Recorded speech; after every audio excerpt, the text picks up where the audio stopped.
Right, so as if Keir Starmer could not possibly get any worse from all the lies, the policy shifts, the broken promises and pledges, the gambling and parliamentary seats for sale allegations, his Tory-like manifesto and, of course, the endemic hierarchy of racism still very much on display, notably against Bengali people in the last few days. But now it is his ego and his vanity that has created the latest scandal, or what should be a scandal, resulting in an act so perversely ridiculous and utterly beyond logic as to beggar belief. Keir Starmer has effectively removed his candidate standing in Clacton, giving Nigel Farage, of all people, a clear run at Parliament, and it seems the only reason for Starmer to have done this is because he happened to end up being jealous of his Clacton candidate's popularity and presence on social media. Right, so Keir Starmer has removed his candidate from Clacton, a seat, it is fair to say, Labour had little chance of winning, a staunch Tory area historically. It is where UKIP won a seat at one point, and that is precisely why former stockbroker and public schoolboy Nigel Farage has chosen to stand there, because it's right-wing enough that his brand of snake oil actually stands a chance of seeing him finally get elected in his 8th attempt at doing so. I would sorely hope the people there don't want to be the ones to finally let Farage into Parliament. He certainly doesn't give a stuff about you. He's only doing it for himself.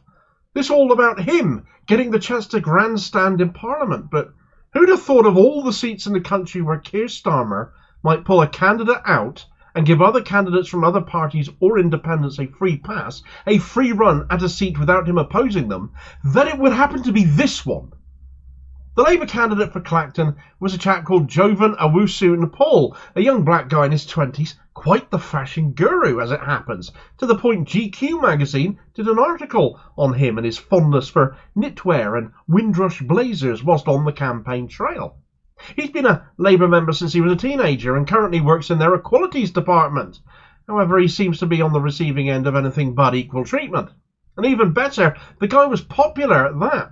Clacton, a seat considered to be unwinnable by Labour, yet they had this up-and-coming young black man standing against someone like Nigel Farage with his flat cap and that awful stripy blazer he wears and his racism. I'd almost be tempted to give whoever it was in Labour HQ who gave Jovan the nod last month props for cleverness in selecting him, if not for the small fact that nobody knew Farage was making yet another unwelcome attempt at returning to frontline politics and getting into Parliament until after Jovan was selected. But now he's not as such been deselected. He's too late for that. He's on the ballot now. But his campaigning has been brought to an abrupt halt. Labour are no longer backing him, and the reason for that, as alleged by the Guardian who've covered it today in this most recent turn of events, is because Keir Starmer is frankly, jealous of him. Keir Starmer, a man with all the charisma of a plasterboard offcut. The son of a toolmaker, though unlike most tools, he doesn't appear to be of any use to anybody in any form of capacity. And as this move in Clacton proves, if political acumen were lard, he wouldn't have enough to grease a pan. Things fell apart for Jovan when a chance meeting, confrontation perhaps you could call it, with Nigel Farage happened at the opening of a new food truck in Frinton, and they went viral. The colourfully dressed young black Labour candidate, Jovan, confronting racist Farage dressed as a Hugh Hefner knockoff, and the contrast really struck a chord with the general public. And Starmer hated it. Starmer really hated it, apparently, because Jovan was stealing his thunder, apparently, on social media. Everything should be about him, the exalted leader, apparently. At one point, Jovan's encounter with Farage was getting more retweets than Starmer was getting on his account. Well, if Starmer was followed by more people other than bots, it might help. But Team Keith couldn't stand it. One quote was apparently saying, at one point, Jovan was getting more retweets than Keir Starmer. The officials were furious with him and said he was distracting from Starmer's campaign. I fail to see how photos taken of Jovan and getting shared on social media, bringing attention to what was not a strong local Labour campaign, not much chance of winning it, the party thought, did to harm the chances of Labour electorally nationwide.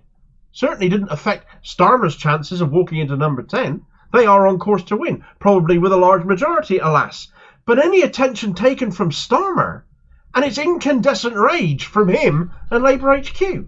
It buys into this belief amongst many political commentators that the Labour campaign is all about trying to sell Keir Starmer to the public, when frankly the more we see of him, the more people get turned off by him.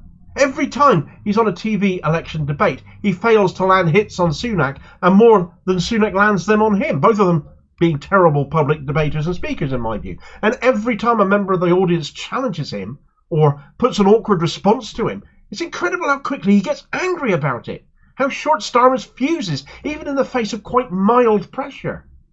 So it isn't hard to imagine how this young upstart, as he might view him, broadly speaking, paper candidate, as far as Labour HQ perhaps were concerned, given how remote Jovan's chances of winning were, that they've acted to remove him, seemingly purely because social media took to the guy, liked him, and Starmer and co.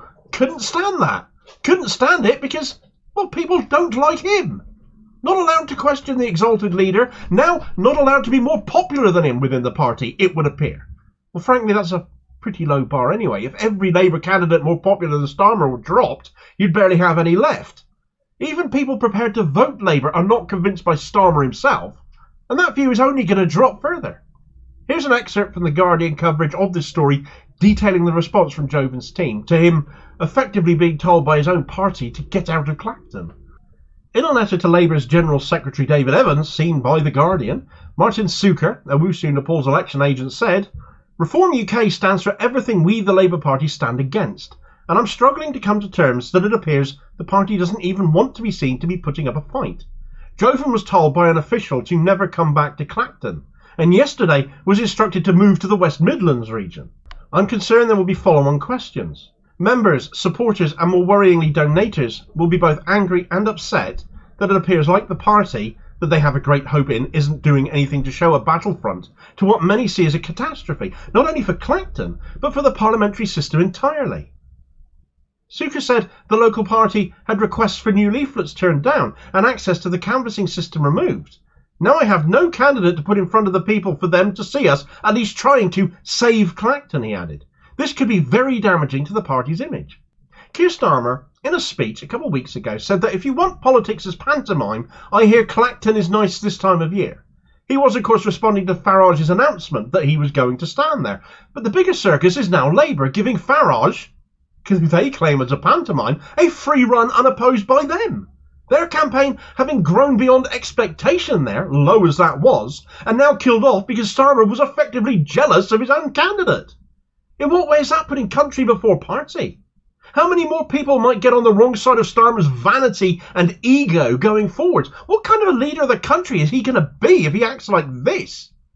How will he respond to being held to account if he's the sort of person to do this? How dare you? Who do you think you are? Do you not know who I am? Are these the kind of thoughts he's going to be thinking? Are these the sort of things he's going to be saying once he's in power? Jovan has been packed off to the West Midlands out of sight and out of mind, and told never to come back to Clacton. Whether you support Labour or not, this is not democracy. It was bad enough Jovan wasn't locally selected, as barely any Labour candidates anywhere were, but he still managed to ingratiate himself locally, did a better job of that than most parachuted in Labour candidates have, and yet he's been punished for it. The optics are insanely bad. As that Guardian piece brought up, concerns by Jovan's election agent about the damage to the party's image, because they basically walked away from allowing someone as hard right as Nigel Farage to now effectively walk it in Clacton. Labour, the party that abandons people if someone locally bruises Keir Starmer's precious ego. And worse than that, all of this happened within a day of Keir Starmer and Jonathan Ashworth's awful racist comments denigrating the Bengali community in this country and scapegoating them as the sort of migrants that should be sent back to where they come from, despite Bangladesh having known climate and human rights issues, therefore giving asylum seekers from there potentially perfectly valid claims. Labour's hierarchy of racism once again is on show blatantly to the public. But now following right on from that, they've just packed off a promising, clearly talented young Labour prospect who happens to be black.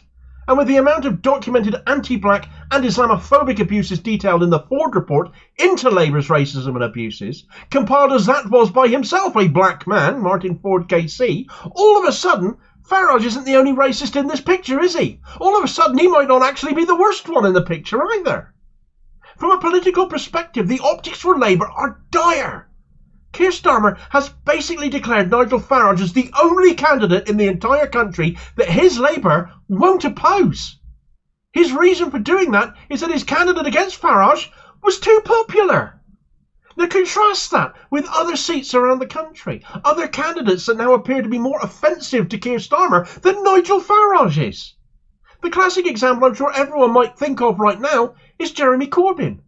Corbyn is running as an independent after Starmer made sure he would not be allowed to run under Labour again, and has put up against Corbyn a multi-millionaire private healthcare CEO who embraces the private health sector being more involved in the NHS. Praful Nargand is his name, a guy I understand to currently be under investigation for not declaring various financial interests in his role as a councillor for Labour on Islington Borough Council. But he's proving so unpopular, he's now turned off all of his replies on Twitter as people pick up on him and his business interests and his alleged frauds. I'm guessing being even less popular than Starmer is a bonus for Team Keith, though, in their eyes. It's not as if Starmer would willingly pull Nargand after all. Not unless he was forced to due to poor conduct. We'll see if that day still comes. Equally, you can argue Starmer standing against the Greens, the most progressive party, in my view. I am biased here, of course. But Starmer is now basically putting more effort into opposing them than opposing Nigel Farage.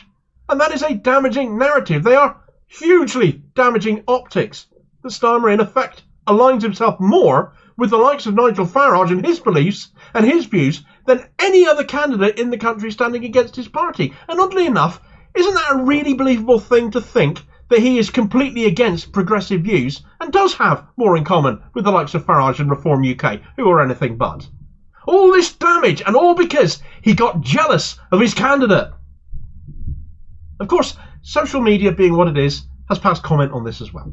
Jenny Formby, for example, Jeremy Corbyn's General Secretary of the Labour Party, somebody who has come out publicly and stated they are backing the Greens in this election, the woman who commissioned the Labour Leaks report, the leaking of which triggered that Ford report inquiry of Martin 4KC, well, she tweeted out, "Appalling optics from all angles to give Farage a free pass by removing a young black candidate. Someone needs to reread the Ford report."